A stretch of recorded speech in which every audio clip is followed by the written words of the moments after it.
Frightful First World War special.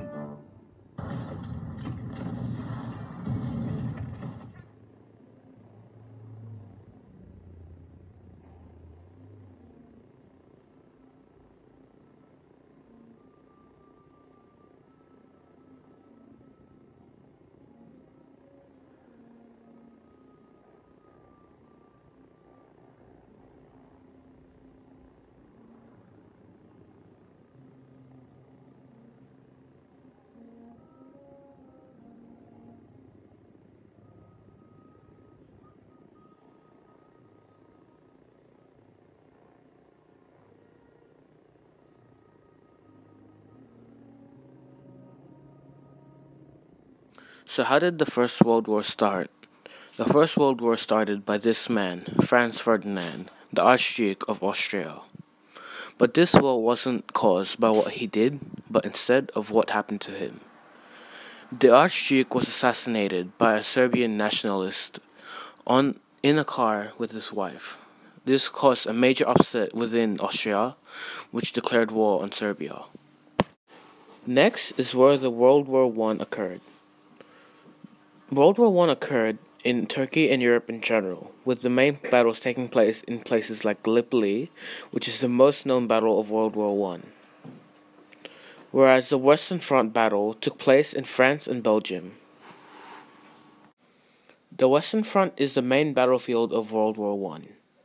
This area is where over 10 countries fought in order to gain control of France, Belgium, and Turkey. The First World War began as a conflict between Austria-Hungary and Serbia. But when politics and alliances were introduced, this made 32 countries in total be involved. The allies included Britain, Russia, France, Italy, and the United States. And they fought against the Central Powers, which were Germany, Austria-Hungary, Ottoman Empire, and Bulgaria. During the war, the trenches were filled with water, which caused the soldiers to be in knee-deep water for long periods of time. This constant water in the trenches caused soldiers to get gangrene, and exposure to the cold often led to many illnesses like trench fever.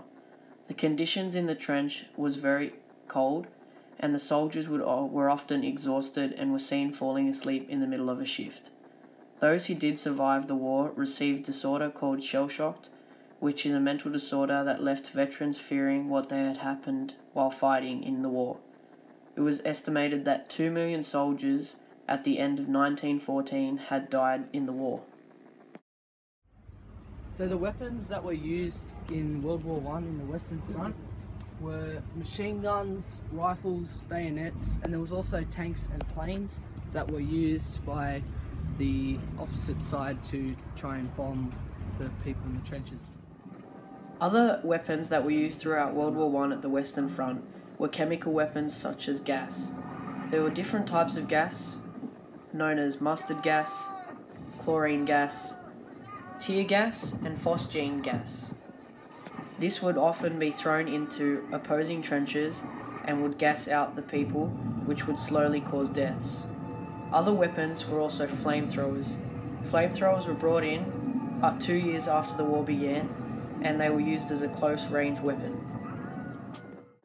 Gases such as chlorine that were used most commonly were thrown into the trenches and would often irritate the mouth, nose, and throat.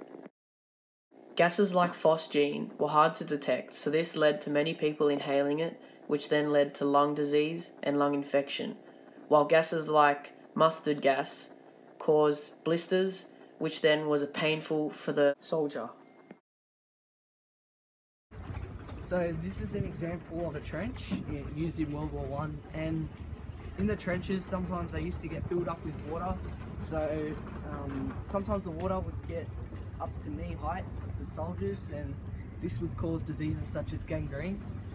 And when the soldiers died, their blood went into the water, and once that got on the other soldiers, that also caused a lot of infections.